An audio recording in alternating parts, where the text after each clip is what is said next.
Astaghfirullahaladzim alladzi la ilaha illa anta wa ana abduka wa ana abduka wa alayka nasta'in. A'udzubika min syarri ma sana'tu wa abuduka bi ni'matika alayya wa abu zambi faghfir li fa innahu la yaghfiru dzunuba illa anta.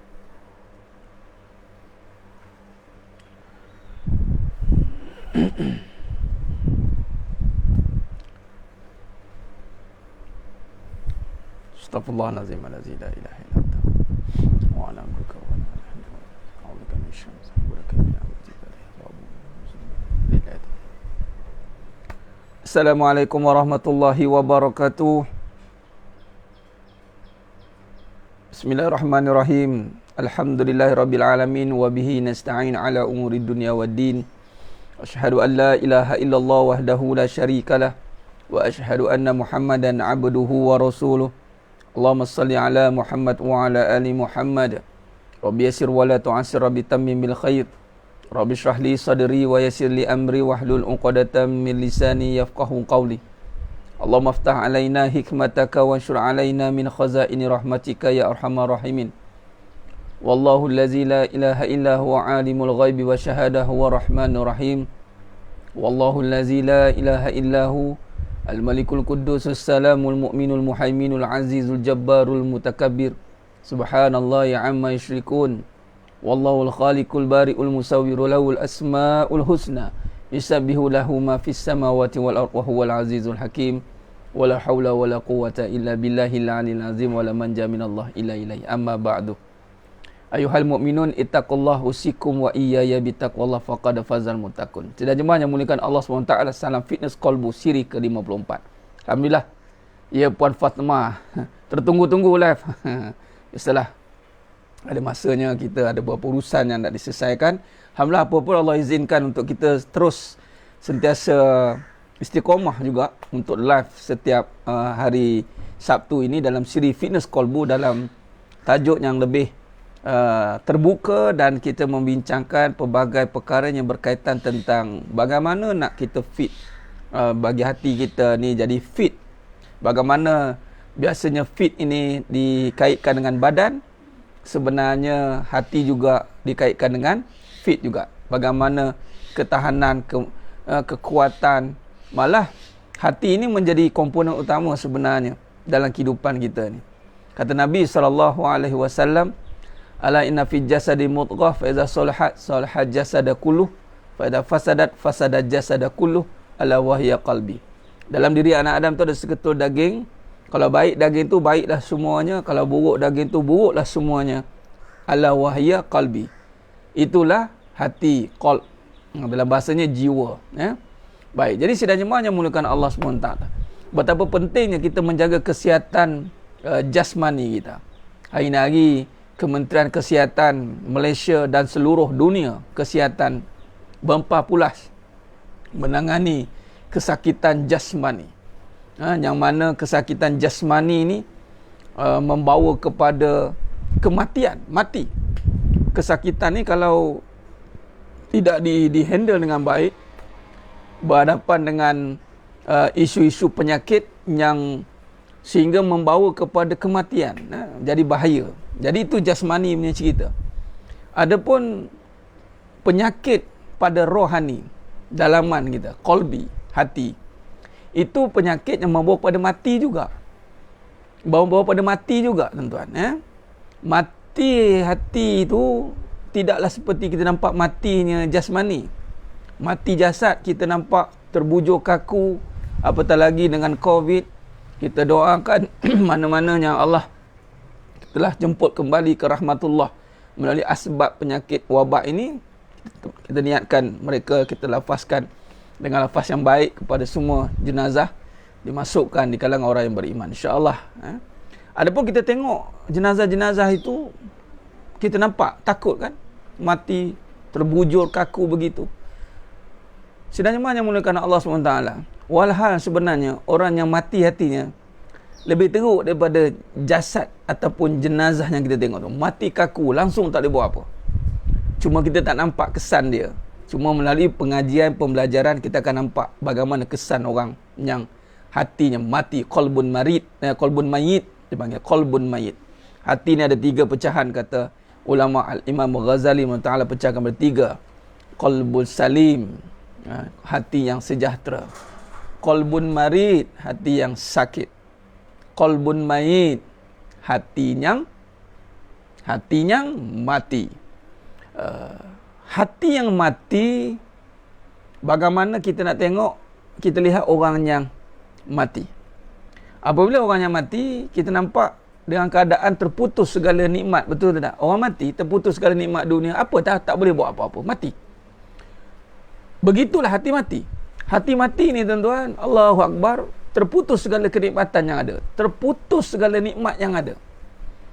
Tapi sebelum ke hati mati tu, dia ada transition. Sebelum nak pergi kepada hati mati tu, ada transition. Dia panggil qalbun marid, hati yang sakit. Bab sakit pun kita boleh tengok bagaimana orang sakit. Contoh COVID, tuan-tuan. Kita ambil contoh COVID je lah. Bila kena penyakit COVID, tuan-tuan, selera makan, deria, makan, badan, napas, semua ganggu. Dia tak payah kata COVID, sakit saja, demam saja, sakit kepala, sakit gigi, apa saja yang sakit pada badan, mengganggu kesejahteraan kita. Kita dah tak senang kita nak duduk. Nak ke kiri, payah, ke kanan, payah, ke depan, payah, ke belakang, semua payah. Nak duduk dengan keadaan yang relax pun payah. Sebab itu nikmat sihat ni besar. Tapi kita boleh tengok bagaimana kompleksnya ataupun kesan bagaimana seseorang itu bila berhadapan dengan kesakitan jasmani, menyusahkan, menyukarkan diri dia dan orang lain untuk berinteraksi. Betul? Nah, penyakit COVID menyebabkan sampai distancing, kena kuarantin, kena macam-macam preparation yang perlu dilakukan, menyebabkan terputus segala pergerakan, terputus segala pergerakan terputus, pergaulan terputus, bagai-bagai perkara terputus. Dan sidang jemaah yang muliakan Allah SWT, begitu jugalah berlaku pada orang yang hatinya sakit hati. Jadi sidang jemaah yang muliakan Allah SWT, terima kasih kepada semua yang dah bersiaran pada pagi ini. Alhamdulillah, kita dah menjelang ke pertengahan waktu duha dah. Alhamdulillah. Sakit jiwa itu adalah dikategorikan qalbun mayit? Bukan. Sakit jiwa qalbun marid. Baik, soalan di pagi ini, kenapa sakit hati? Biasa kita dengar sakit hati, sakit hati aku. Kita tukar hati itu kepada perkataan jiwa. Sakit jiwaku. Sakit jiwa. Biasa orang kaitkan dengan sakit jiwa gila kan? Tak, belum lagi. Sakit jiwa tu sakit hati. Kenapa sakit hati? Kerana hati itu sedang sakit. Itu jawapan dia. Sampai tak boleh percaya siapa-siapa sekarang Ustaz jaga penjagaan SOP. Ya Puan Fatimah, samalah orang yang sakit hati, dia susah nak percaya siapa-siapa. Sebenarnya anda nak tengok bagaimana implikasi sakit hati, anda tengok orang sakit cukuplah. Bagaimana sakit jasmani, begitulah impak dan kesannya sakit hati. Bagaimana sakit jasmani itu menyusahkan pengurusan kehidupan, samalah sakit hati menyusahkan pengurusan kehidupan. Sama. Tinggal lagi sakit hati, kita tak nampak dia panggil apa, sentuhan ataupun penglibatan alat-alat kesihatan. Sakit hati, kalau sakit badan, nampaklah pakai itu, pakai ini, macam-macam lah. Pakai macam-macam benda yang perlu dikenakan. Tapi kalau sakit hati ni nampak yang macam bebas. Okey, pakai smart, kemas, pakai coat kan. Oh, pakai kereta kadang-kadang Bugatti Veyron kan. Dia pun sakit hati. Orang tu sakit hati ataupun kerana apa? Kita buat conclusion. Orang yang sakit hati kerana hati dia sakit. Hati dia sakit. Tu dia. Hati dia sakit. Hati dia sakit. Sebab itu dia sakit hati. Sama, tak puas hati pun sama. Contoh beli apa-apa semua tak puas hati. Sebab apa? Sebab hati bukan dipuaskan dengan apa yang ada. Fizikal nampak sihat. nampak kemas, muka nampak cantik, pakai itu, pakai ini, live depan kamera, oh kemas. Tiba-tiba dia mempunyai penyakit hati. Siapa yang boleh tahu perkara ni? Orang yang mengaji tentang hati, orang yang mengaji tentang iman, orang yang mengaji tentang tazkiyatun nafs. Dan kita mengaji ni daripada kalam-kalam ulama, terutama Al-Imam Ghazali rahimahullah, Hujjatul Islam, dalam tarikat ataupun jalan kepada penyucian hati ni, itulah Al-Imam Ghazali rahimahullah. Sehingga kan Ustaz 3 hari lepas dia begini, yang mana kena penyakit COVID ke apa, fizikal tak apa, hadapi saja, jangan pening-pening. Jika seorang itu tidak terasa terkesan dengan sakit fizikal, maka hatinya sihat, betul ke Ustaz? Ya, Cikgu Amir, betul, tepat sekali. Itu dia. Sebenarnya dia ada kait mengait. Dia ada kait mengait. Orang yang sakit fizikal sebenarnya nak tengok adakah dia punya sakit hati. Sakit jasmani, ada tak dia ada sakit hati. Walhal malah kadang-kadang malah kebanyakan yang akan begini. Sakit hati tadi kalau tidak diurus dengan baik, dia akan pergi pada sakit fizikal. Dia akan pergi, contoh sakit hati ni, dia orang suka marah-marah, cepat marah, temper, panah baran. Dia akan efek kat jantung. Inilah cek. Sebab tu kebanyakan doktor akan suruh relax, tenang, relax. Nampak? Jadi sedang jemaah yang muliakan Allah Subhanahu Wa Taala, dia ni kena faham, bab sihat, bab ubat, jalan, tak payah risau. Tak apa, tak usah bimbang. Yang hati kita ni kena jaga. Hati kena jaga. Anda nak makan ubat ke, nak cocok vaksin ke, nak apa ke, kalau anda jaga hati anda, supaya anda melihat bahawa hati itu kuat, sihat, maka apa saja yang terlihat di sekeliling anda akan syuhud, akan melihat kebesaran Allah. Maka anda, okey, cerita je gini, apakah kesan ataupun apakah penyebab sakit hati, dan apakah menyebabkan hati itu sakit? Okey, kita cerita dulu yang itu. Baru anda nampak dia panggil kait mengait dia.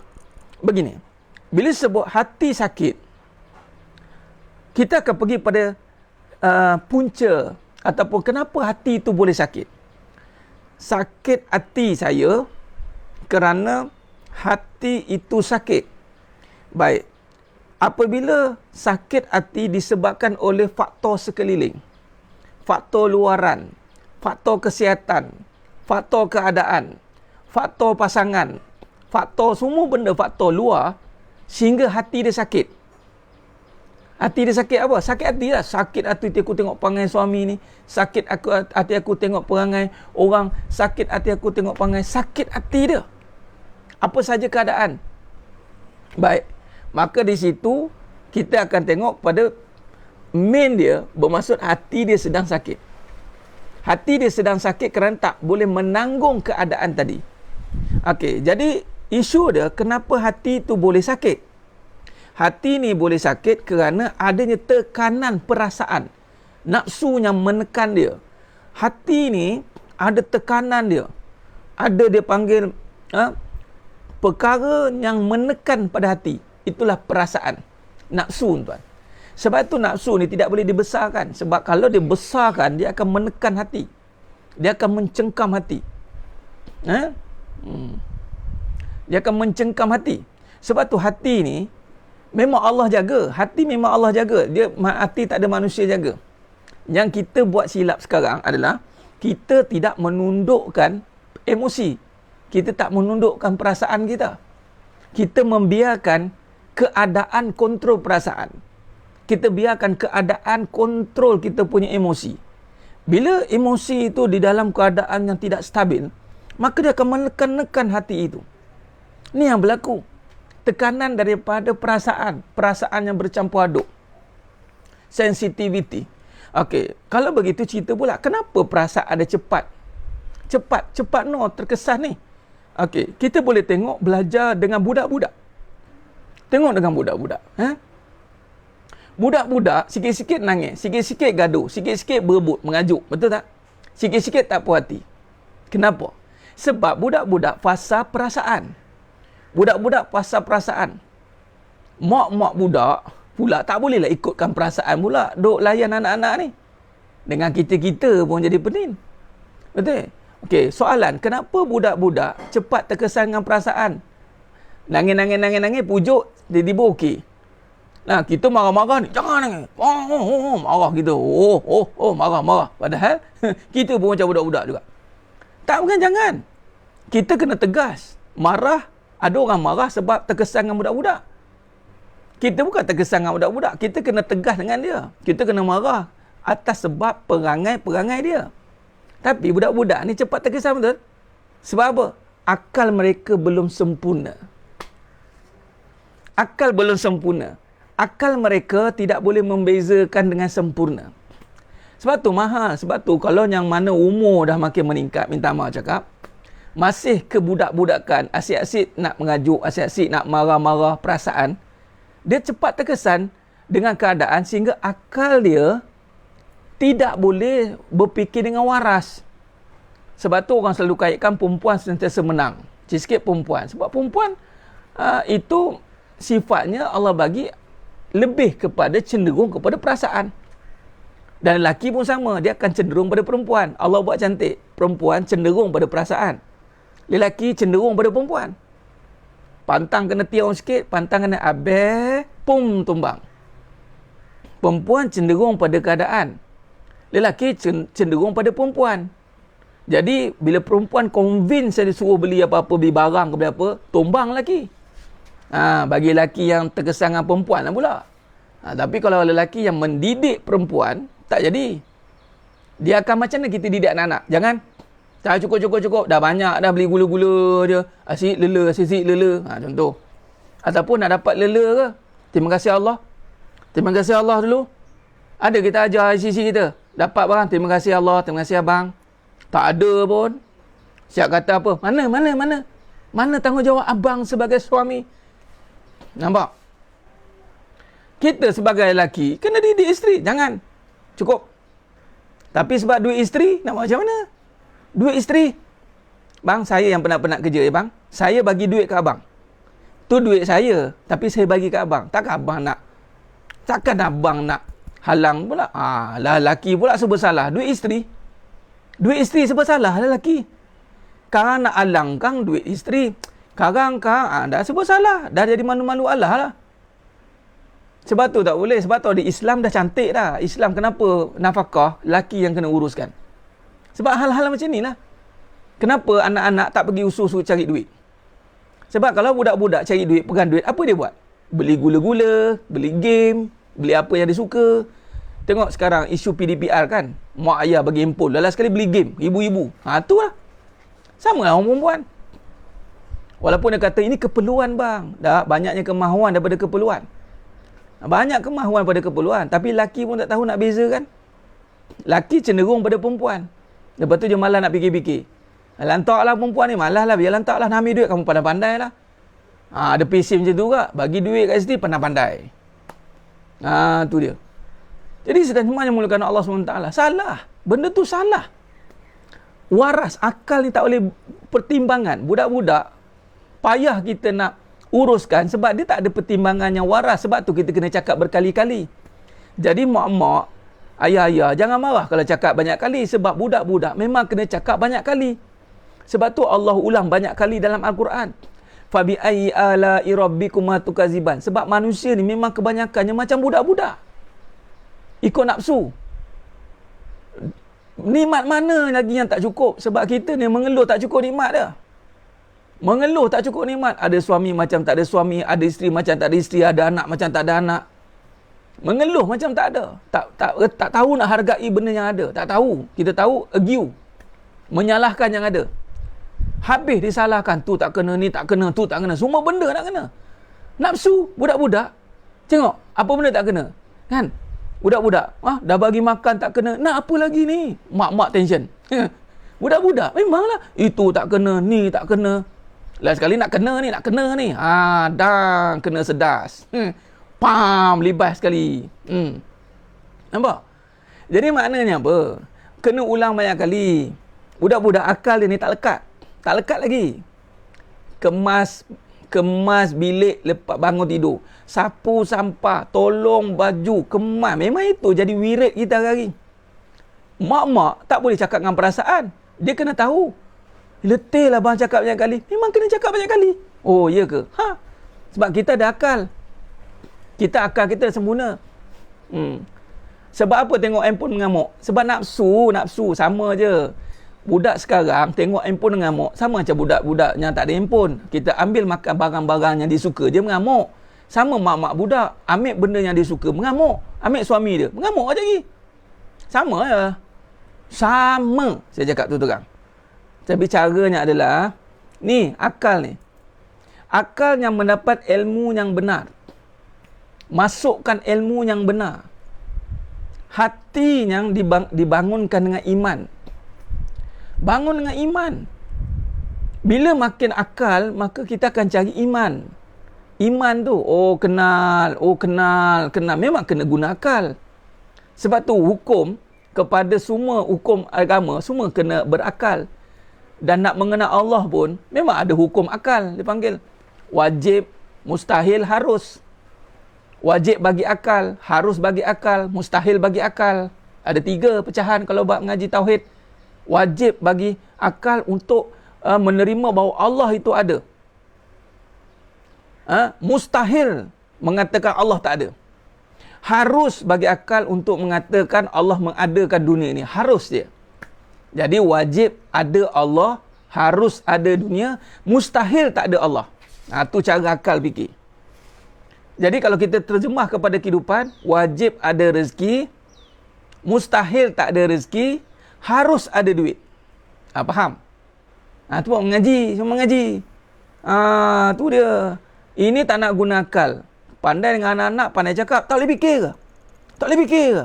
Mari sini, cakap mak-mak budak pula. Tak boleh fikir ke? Allah kata, yatafakkarun. Tak boleh fikir? Tak boleh fikir, tak boleh fikir. Pandai kita marah anak-anak, tak boleh fikir ke? Siapa nak marah mak-mak budak pula? Allah marah. Allah marah. Tak boleh fikir, tak boleh fikir. Sebab itu kematangan diukur pada dasar kematangan akal dan iman. Bukan umur. Bukan umur. Nampak? Sebab tu kadang-kadang umur makin bertambah perangai budak-budak. Budak-budak pun boleh fikir. Mak, sabar mak. Mak, sabar. Budak boleh sabarkan mak. Sedap marah anak-anak tu lah. Sedap marah. Dia nak marah. Marah kat bapak tak boleh. Marah kat anak. Tu ceritanya. Bukan marah. Ulang banyak kali. Bertegas. Nampak? Wajib bagi akal untuk menerima segala ketentuan. Wajib. Tu dia. Sebab itu, kalau nak bagi tahu, hati tu sakit sebab gagal mengurus akal lah. Akal tu tiada ilmu yang benar. Hati tu tak boleh nak memikirkan. Sebab hati dengan akal ni sangat berkait rapat. Jadi sedang jemaah yang memerlukan Allah SWT.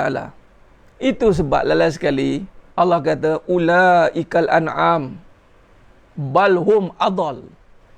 Ulaikal an'am balhum adal. Ibarat binatang tapi lebih teruk. Allahu Akbar. Jadi sebab tu, walaqad zara'na li jahannama katsiran minal jinni wal ins lahum qulubul la yafqahuna biha. Lahum qulubul la yafqahuna biha. Ada hati kena faham. Ada hati kena faham. Faham dengan apa? Kuasa Allah. Kita ambil pengajaran daripada setiap yang berlaku. Ambil, renung, kemudian tengok. Ada mata, tengok. Ada telinga, dengar. Ni guna 2 elemen ni. Tengok dengan hukum, dengar dengan perintah. Hukum Allah, tengok dengan hukum Allah. Halal, haram. Mana? Dengar telinga ni. Mana yang tak kena dengar? Jadi sidang jemaah yang memuliakan Allah Subhanahu Wa Taala, bermakna apa? Dalam konteks kita nak menguatkan hati, tuan-tuan, hati ni subhanallah, dia punya kesan dia, bila hati kita sihat, bagaimana anda boleh tengok badan yang sihat? Begitulah dia. Anda boleh bebas ke mana-mana. Anda tak ada isu nak makan apa, melintang lalu membujur sapu. Nampak tak? Badan sihat, anda boleh makan apa-apa, tak ada pantang larang. Betul tidak?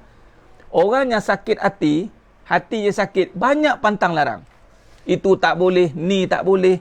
Macam-macam hal. Payah nak menguruskan orang yang sakit hati ni. Sebab tu sembuhkan hati tu balik. Pagi-pagi, kelas pagi ni saya boleh cakap macam ni. Kalau nak detail lagi, kita masuk kelas pengajian kita. Ya, kelas pengajian. Sebab hati yang sihat ini, dia perlukan pendedahan tentang perbahasan tentang kebenaran. Luas perbincangan kebenaran. Kita dah berbincang panjang lebar dah tuan-tuan. Satu persatu kita rungkaikan. Jadi kita rungkaikan kekeliruan, kita rungkaikan kecelaruan. Hati tu mula menerima. Sebab sekarang ni nafsu yang menguasai menentang. Akal tak boleh berfikir sempurna. Bila nafsu yang menguasai, akal tidak boleh berfikir sempurna.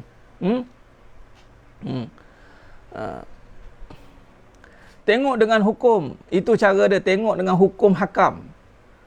Dengar dengan perintah, suruhan dan larangan. Tengok ini halal haram. Perintah, sami'na wa ta'na, dengar suruhan dan larangan. Jadi sedang jemaah yang mulakan Allah SWT. Maka kalau kita lihat, hati yang sakit tadi disebabkan oleh gagal kita memahami akan komponen hati. Itu saja. Komponen hati yang utama dan selama-lamanya itu adalah kebenaran. Tak boleh kecil hati dosa. Mogok pula tu. Sama macam budak-budak. Mogok. Tak boleh. Sebab kita terhalang untuk beramal. Apatah lagi amalan hati jangan buat main-main. Jangan tak nak buat sebab kecil hati. Dah lah tak buat satu bab. Kecil hati satu bab. Dua ni. Malah penyakit hati lebih bahaya. Anda buat kerja, hati sakit. Bayangkan hati sakit, tempat Allah tengok. Hati tempat Allah tengok. Ibarat anda bekerja dengan sultan, buat kerja muka ni mencuka. Buat kerja muka macam ni. Mop lantai, sampai tu jeling kat sultan. Mop lantai. Kata. Macam tu lah Allah tengok kita. Kita buat layan suami tapi bila nak mati ni orang ni, geram. Nyampah. Tak boleh. Hati ni Allah tengok. Kalau tahu hati ni Allah tengok, jaga. Jangan buat benda-benda yang terkesan dengan makhluk. Hati tidak boleh ada isu dengan makhluk. Sebab hati bukan kena mengena dengan makhluk. Hati adalah berurusan dengan Allah. Lalu berhati-hati. Jangan sebab makhluk anda kecil hati. Kalau kecil hati sebab makhluk, bermaksud hati tu disalahgunakan. Hati ni dengan Allah je. Mana ada hubungan dengan makhluk? Makhluk perasaan. Hati ada cinta, perasaan cinta menyayangi isteri. Hati cinta Allah, Rasulullah. Perasaan mencintai, menyayangi isteri. Tapi kalau dah sampai hati tu sakit, bermaksud hati tu kita bagi kat makhluk sekali. Salah pengurusan. Habis semua benda kita nak isukan nanti. Salah. Sebab tu kita jangan emosikan agama. Tak ada. Hati tak ada kaitan dengan makhluk. Tak ada kena-mengena dia dengan makhluk. Habis Ustaz yang sakit hati tu sebab hati tu dah sakit. Hati tu dah sakit sebab dah terlampau banyak ikutkan perasaan. Orang mecok. Buat dalam keadaan mecok. Mak uda. Mecok lah tu. Jangan. Hati ni muka ni, macam mana muka kita, macam tu lah hati kita. Sebab tu ada tanda-tanda di wajahnya. Tanda-tanda sujud. Orang yang betul-betul menyerah diri pada Allah dapat tanda-tanda di wajahnya. Jangan main-main. Sebab itu Allah SWT pemurahnya, penyayangnya, Allah tutup muka kita, tak reflect langsung dengan hati. Kalau lah hati busuk, Allah buat muka busuk. Oh ya Allah, jangan buat cerita tuan-tuan. Jangan buat main-main. Allah sembunyikan. Allah sembunyikan. Sedangkan kalau Allah boleh zahirkan apa yang ada di dalam hati ni, rasa Allah. Macam saya cakap lah, kita masuk masjid, kena cek suhu kan. Sakit. Kalau demam, balik. Kalau ada cek hati, macam mana tuan-tuan? Agak-agak kalau ada scanner cek hati. Sedangkan hati tidak boleh ada walaupun sedikit pun kesakitan sebenarnya. Tak boleh. Tugas kita kena jaga hati. Nampak? Jaga hati. Kalau ada scanner, tengok Allah tengok. Hari-hari Allah tengok hati. Hari-hari. malah tengah tidur, bangun. 24 jam hati kita sedang diperhatikan. Soalan, bagaimana rupa bentuk hati kita? Tu je lah. Sebab itu tidak boleh. Macam nak buat hati yang sakit tu Ustaz? Maka hati yang sakit tadi, rukun ataupun perkara komponen adalah kebenaran. Sebab tu hati kena dibahas dengan kebenaran. Masukkan kebenaran walaupun pahit dalam menelan. Pahit. Dia begini, hati itu isi, perasaan itu kulit. Jadi nak tembus tu dia kena yang pahit. Jadi nak tembus ke dalam tu, dia kena cerita yang pahit, bukan yang manis. Manis tak ada, manis tu ceritanya isi. Tapi kalau cerita dunia tu manis, itu dah terbalik. Dunia manis setelah menanggalkan yang pahit. Tapi anda masih lagi sakit, kecewa, bukan menelan yang manis. Anda dah ambil yang manis, kemudian terkena dah racun itu. Sebab manis je jadi masam. Manis je jadi masam. Jadi sedang yang mulakan Allah SWT. Jadi maknanya hati ni dikelilingi oleh nafsu. Jadi nak tembus ke hati, anda kena melalui jalan pahit. Ustaz, kita jaga hati kita perlu ke jaga hati orang lain? Puan Jamilah Ibrahim, menjaga hati orang lain bagi seorang lelaki suami wajib. Kenapa kena jaga hati isteri? Apa maksud jaga hati isteri? Ada dua, jaga hati isteri ke jaga perasaan isteri? Ada dua, dua-dua wajib jaga. Ini saya sedang susun. Wajib jaga hati isteri, jangan ada syirik dalam hati dia. Jaga hati dia. Kena letak pagar, kena lak. Kita wajib jaga hati. Hati orang lain kena jaga juga. Sebab apa? Jangan dia syirik juga. Jaga anak-anak kita, jangan. Jaga hati dia, jangan. Mana-mana buat syirik, jaga. Janganlah. Ni apa ni? Jaga perasaan, jangan over. Seronok sangat. Jaga perasaan. Jaga ini tidak, jaga perasaan. Yang dia tak suka, jangan sebut. Itu je. Jaga hati. Janganlah Ustaz, nak dua kasih saya tak sampai hati lah. Kesian, nanti kan sakit hati. Apa benda? Bak hati pun tak faham. Salah jaga tu. Itu bukan jaga nak menyihatkan, itu jaga nak menyakitkan. Kalau hati dah mati, boleh hidup kembali ke Ustaz? Barangnya mati. Itu sedangkan mayat yang Allah kata mati boleh dihidupkan, hati mestilah boleh. Yuhyi wa yumit. Hati yang mati. Sebab tu penting kita mendoakan. Kita tak tahu orang tu hati mati ke tidak. Kita kena mendoakan. Sebab tu penting pasangan mendoakan pasangan. Kalau anda ini isteri solehah, doakanlah suami tu. Kalau betul suami tu macam nak mati dah Ustaz, jangan nyaris nak telefon ben jenazah ni. Macam ada macam tak ada je ni. Macam geram betul. Doalah dah, anda mulut masin solehah. Doakan. Ya Allah, berilah hati yang baru pada dia ya Allah. Agar dia mengenal erti kehidupan yang sebenar ya Allah. Ya Allah, bagilah hati dia pada ya Allah. Doalah pada Allah. Ni kita pun sakit hati nak doa macam mana dengan Allah. Tuan-tuan, sedang yang mulakan Allah Ta'ala. Antara kesan yang besar juga bila hati yang sakit ni, kita doa dengan Allah dengan sakit hati. Allah tak pandang doa yang hatinya lalai. Allah tolak doa orang yang hati lalai. Hati lalai termasuklah dengan hati yang sakit. Hati yang sakit termasuk dalam kategori hati yang lalai. Ghaflah dia panggil. Lalai. Sebab dah lalai. Biarkan hati itu sampai sakit. Tak jaga hati itu dengan amal dan ketaatan. Tak bangunkan hati itu dengan kebenaran. Bila sebut tadi hati, perasaan, dia kena ada larangan. Dia ada kepahitan. Pahit. Macam budak-budak. Asyik kena, semua tak boleh. Semua tak boleh. Kalau dengan saya, semua tak boleh. Abi kata apa yang tak boleh? Tapi budak-budak tak ada. Anak-anak saya tak ada cakap semua tak boleh. Saya terus bagi tahu. Abi kasih main. Tapi jangan ada perangai setan. Abi cakap, jangan ada berebut. Itu tak boleh. Jangan tamak. Itu tak boleh.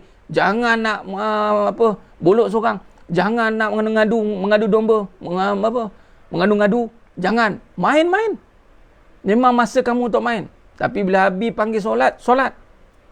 Jangan nak lambat-lambat. Banyak jangan sebenarnya. Banyak jangan daripada ya. Perangai syaitan. Mengacau-ngacau tu perangai syaitan lah. Elok-elok tengah duduk dia kacau.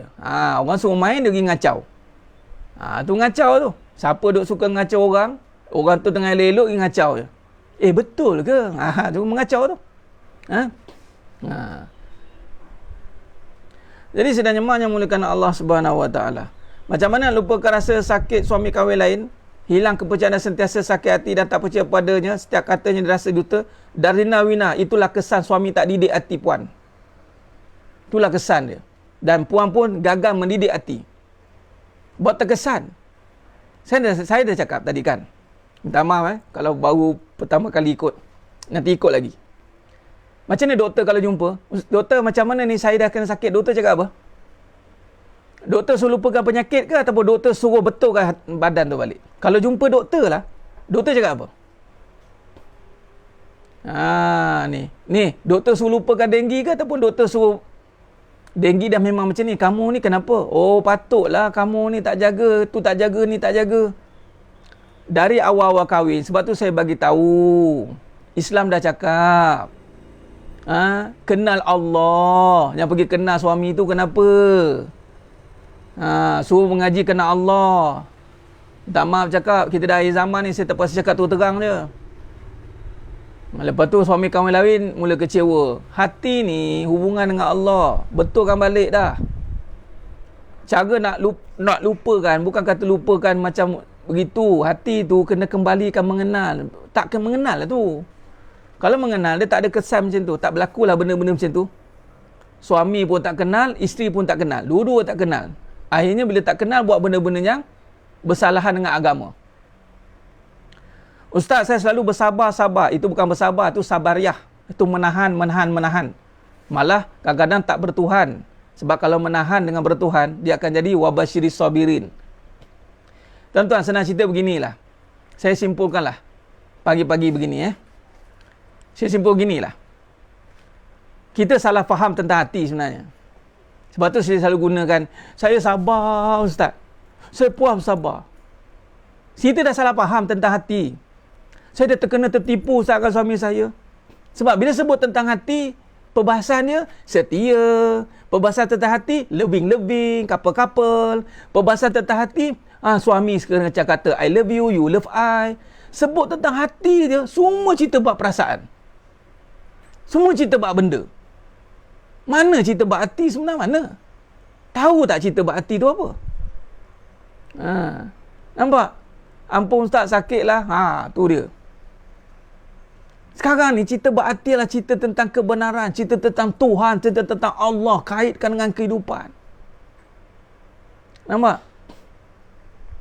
Kan banyak keliru, itulah dia.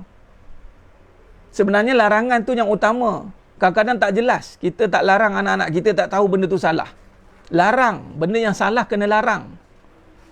Ini banyak puji, ya dulu.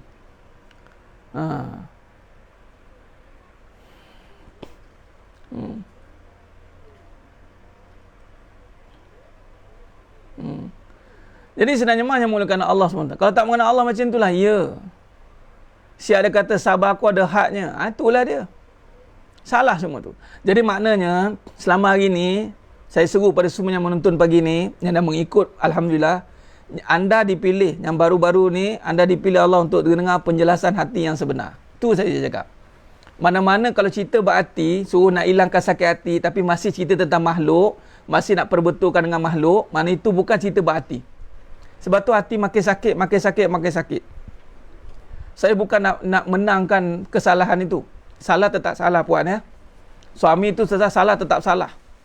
Tapi cerita bila kata tentang hati, perbincangannya lain. Perbincangannya bukan soal sweet loving. Perbincangannya bukan soal perasaan. Perbincangannya bukan soal perhatian. Perbincangannya tentang mengenal siapa yang hak. Mengenal di manakah kebenaran. Mengenal.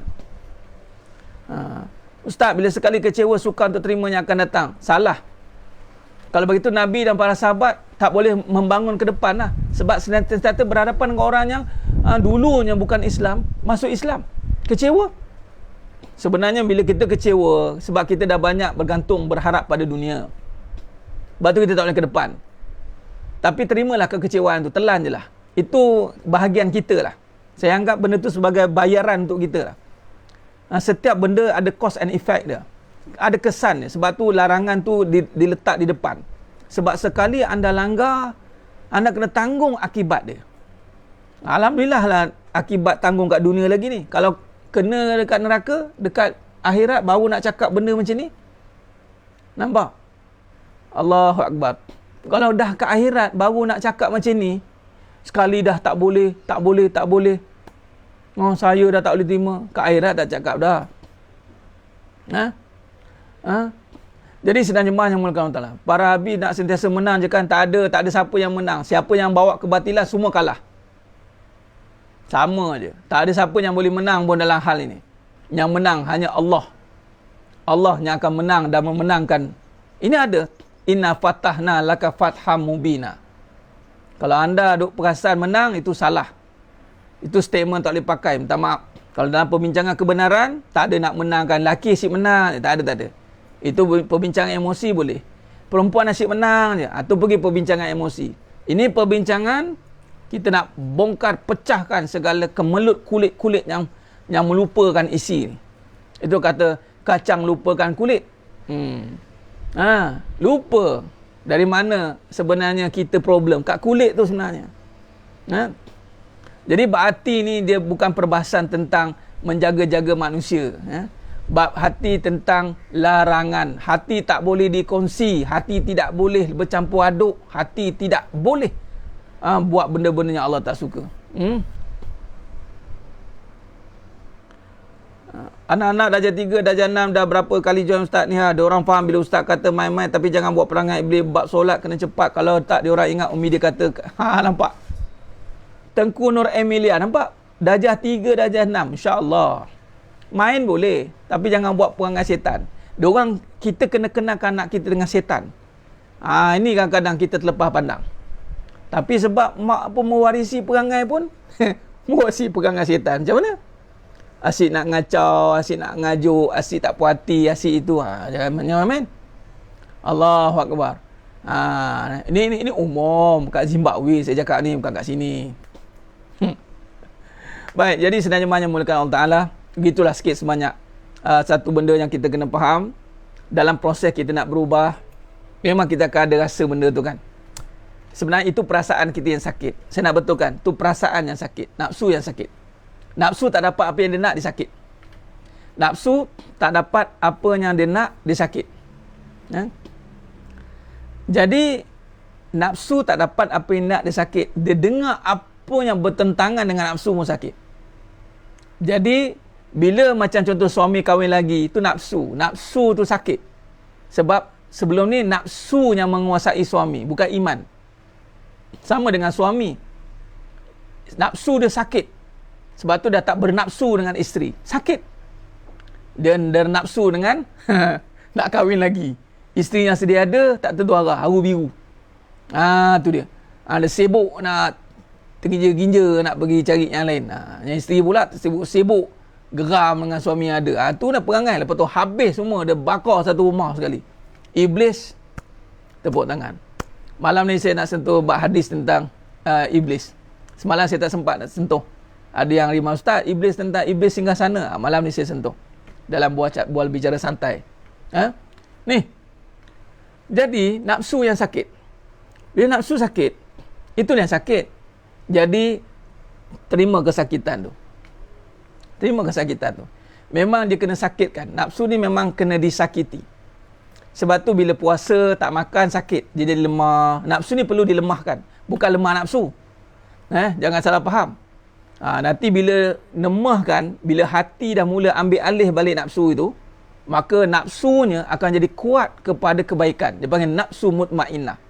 Nafsunya lebih kuat untuk tak nak gaduh. Nafsunya lebih kuat untuk menjaga kebaikan. Dia panggil nafsul mutmainnah. Dia nafsu dia lebih suka kepada kedamaian. Tu nafsu ni dia adalah booster. Dia adalah booster sebenarnya. Tapi kalau nafsu saja, dia akan Allah kata nafsu ni akan bawa kepada keburukan. Dia memang sakit. Yang sakit tu nafsu. Orang sebut hati sakit. Sebenarnya nafsu yang sakit.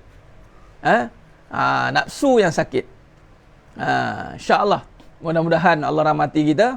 Kita sambung perbincangan kita pada malam ini, insya-Allah. Terima kasih banyak kepada semua yang menonton dan terus istiqamah. Yang baru, ahlan wa sahlan wa marhaban bikum. Jemput ikut pengajian kita pada setiap malam, insya-Allah. Selagi Allah izinkan, beri kekuatan. Susah juga ya Ustaz nak didik hati ni, lebih-lebih lagi bila nafsu sakit. Didik bila nampak diri susah lah. Sebab tu kena ada kaedah. Susah ni sebab kita tengok diri. Kita tengok benda, kita tengok suami, kita tengok anak, kita tengok duit, kita tengok benda. Kita tak tengok Allah. Sebab tu kena tengok Allah. Macam mana Ustaz tengok Allah? Bismillah.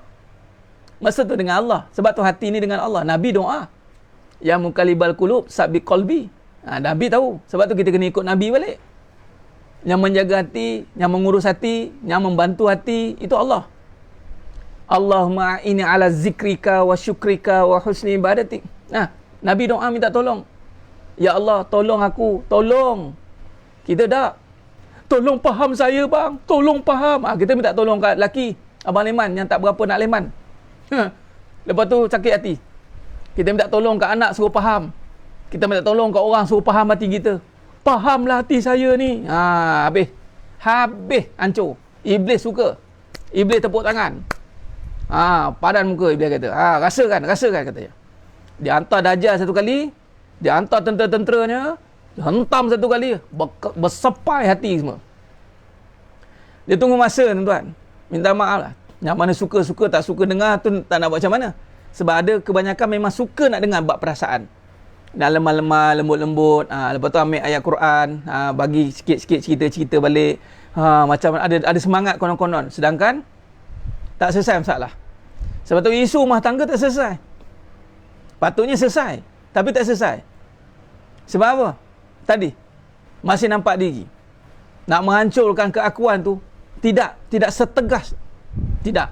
Masing-masing nak menjaga lagi nafsu tu. Inilah dia. Ini yang jadu, yang berlaku. Sweet talker tu lah dia. Sweet kan saya cakap, sweet talker. Ambil manis, dunia jangan ambil manis, nanti jadi sakit. Sebab tu kena cari suami yang tegas, cakap tu tepat. Ini sweet pick up line, nak menjaga perasaan dengan kata-kata konon-konon nak menarik nafsu itu. Tu dia. Jadi insya-Allah moga-moga Allah rahmati kita. Ya, itu lah tujuan kita. Moga-moga Allah rahmati kita, jaga kita insya-Allah. Jangan nampak diri. InsyaAllah kita akan nampak bagaimana jalan keluar daripada kemulut yang sangat-sangat dahsyat ini. Khair, mohon ampun maaf tuan-tuan. Sedang jemaah yang muliakan Allah Ta'ala. InsyaAllah.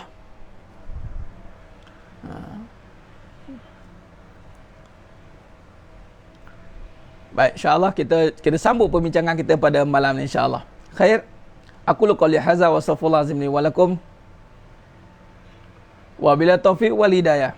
Assalamualaikum warahmatullahi wabarakatuh. Kita tangguh dengan tasbih kafarah dan suratullah. Subhanakallahumma wa bihamdik, asyhadu an la ilaha illa anta astaghfiruka wa atubu. Bismillahirrahmanirrahim. Wal 'asri innal insana fi khusr illa allazina amanu wa 'amilus shalihat wa tawassaw bil haqq wa tawassaw bis sabr. Wallahu a'lam bisawab. Takbir. Allahu akbar.